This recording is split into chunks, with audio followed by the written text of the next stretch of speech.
dear friends, how are you? Here is Ilenia, your local guide of Florence and Tuscany. Today I want to tell you about wine. Yes! I already made a video a few weeks ago about the Chianti area. But today I want to tell you something more, because the Chianti area is an important area which is situated between the town of Florence and Siena inside Tuscany, okay? And this area is famous for wine because here in the Chianti people produce wine since many centuries, and the most important wine that they produce here, of course, is called Chianti. So first of all, about the name. What means Chianti? So there are some hypotheses about the origin of the name. One of these hypotheses says that the name Chianti comes from an Etruscan word.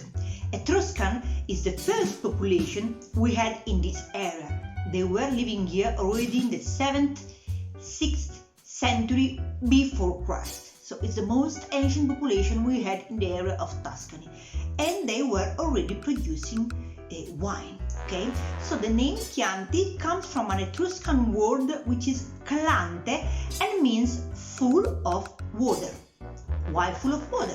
Because the soil, the ground in this area, it is full of water. That's why one of the rules in order to produce the Chianti wine is that the producer cannot irrigate the vineyards, the grape, okay? It must be naturally irrigated, so only with the rain, okay? This is one of the rules. So why I tell you about rules?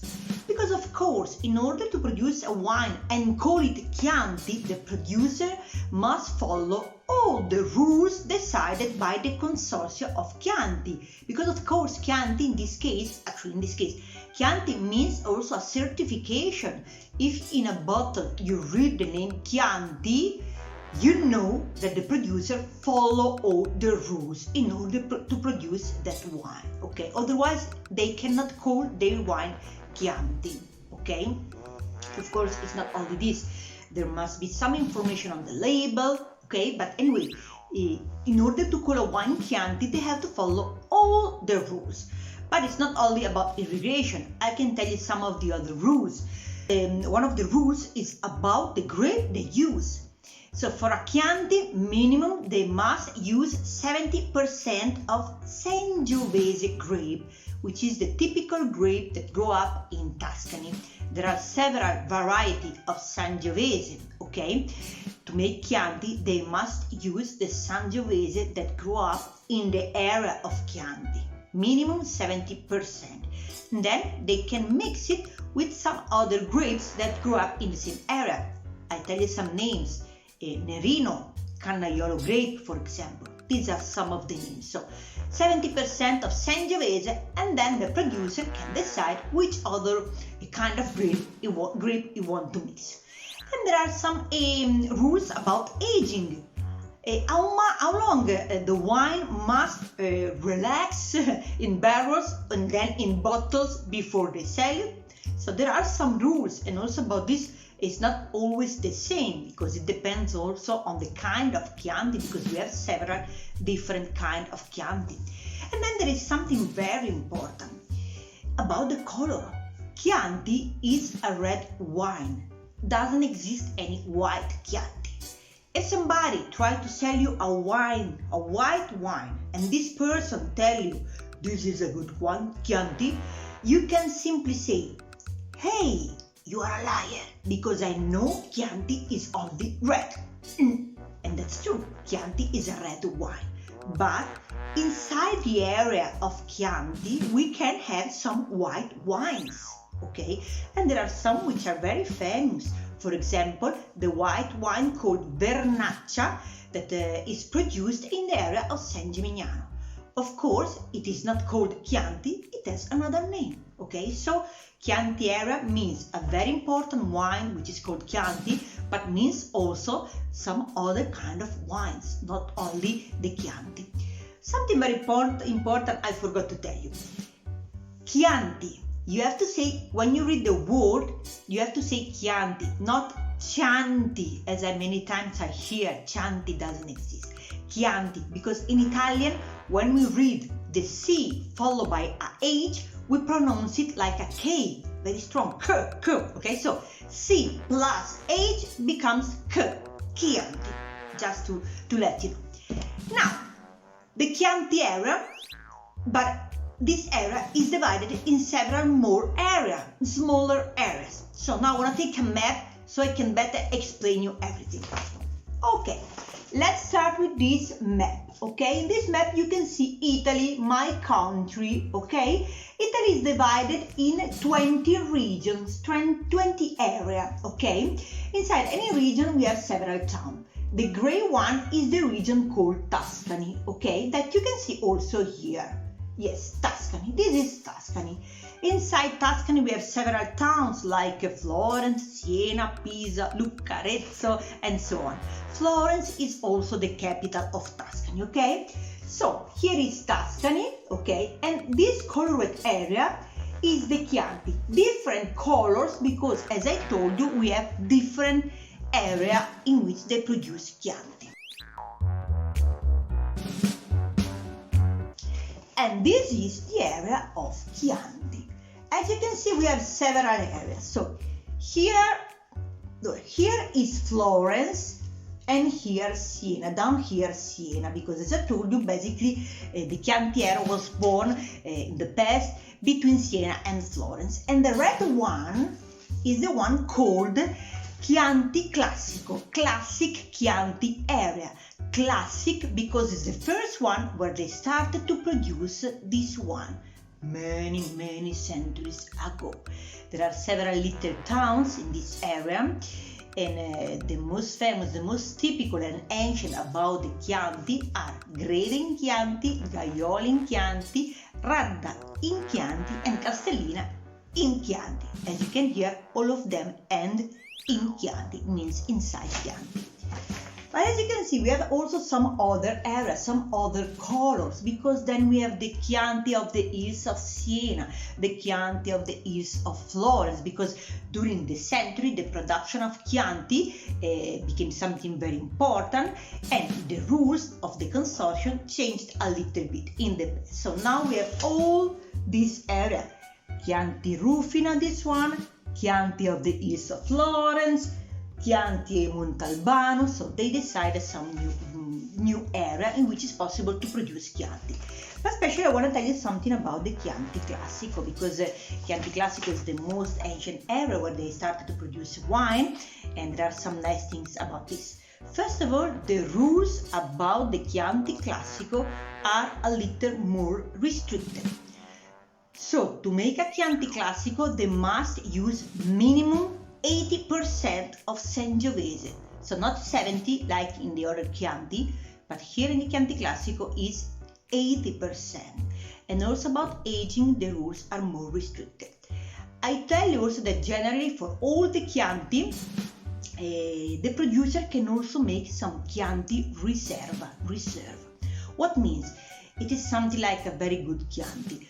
Only in the year in which they realize that the grape is very good, maybe the season has gone very well, everything is perfect, so they decide to make some Chianti reserve. Regarding this Chianti, they select only the best grapes the best grapes they select. The aging is a little longer, and usually the Chianti reserve, it is better than the normal Chianti. It's something very special. That's why they don't do it every year, but only in the year in which they realize that the grape is really amazing.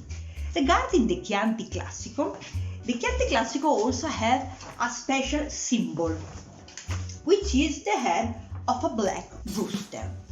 So the black rooster in the past was the symbol of the Lega of the Chianti, the military Lega of the Chianti. But there is also a nice legend about the Chianti, about the black rooster. It seems that Florence and Siena were fighting a lot in the past because they wanted to be the owner, they wanted to control this territory of the Chianti. So they were fighting and fighting and fighting. Too much. So they decided in the 13th century to stop this fighting with a kind of game. They decided that 2 knights were supposed to leave, one from Florence going in direction of Siena, one from Siena going in direction of Florence. And in the place where they met, this was supposed to be the new borderline. But when they were supposed to leave, by that time they didn't have any clock. So how to decide? Simply, they decided that any knight was supposed to leave early in the morning, where rooster start to sing. So usually rooster start all at the same time in the morning. But what happened?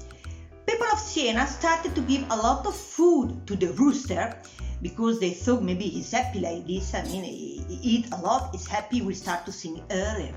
In Florence, they did the opposite. They didn't give any food to the rooster. They started to buy the rooster.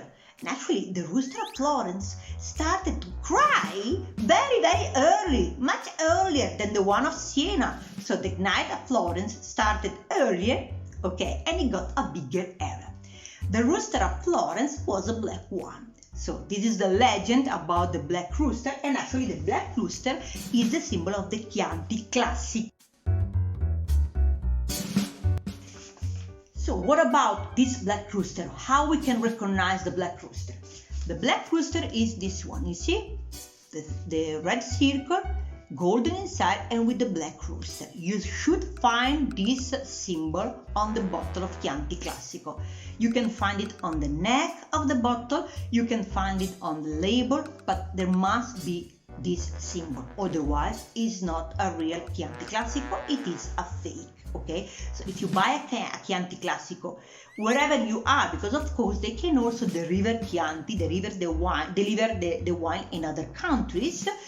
So if you buy this Chianti Classico everywhere, check that it has the black rooster.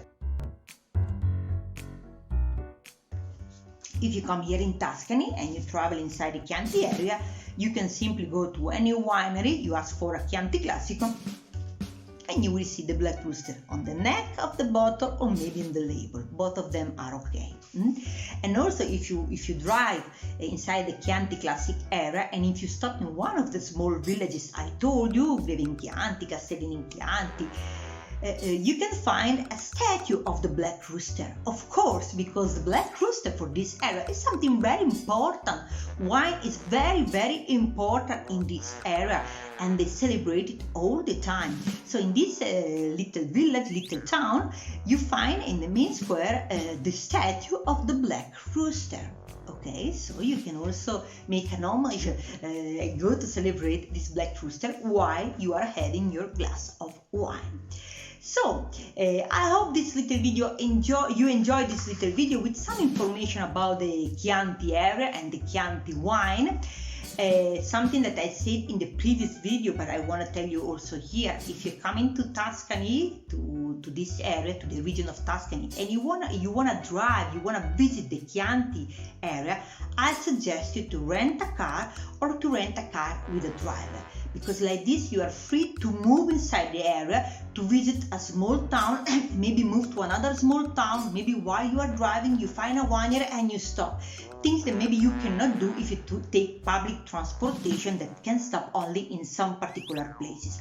So really is an area which is nice if you go and try to discover something in this area. Maybe you already have some places in which you want to go, and while you are driving there you stop because you find a nice hill with an amazing view, an old castle or something like this.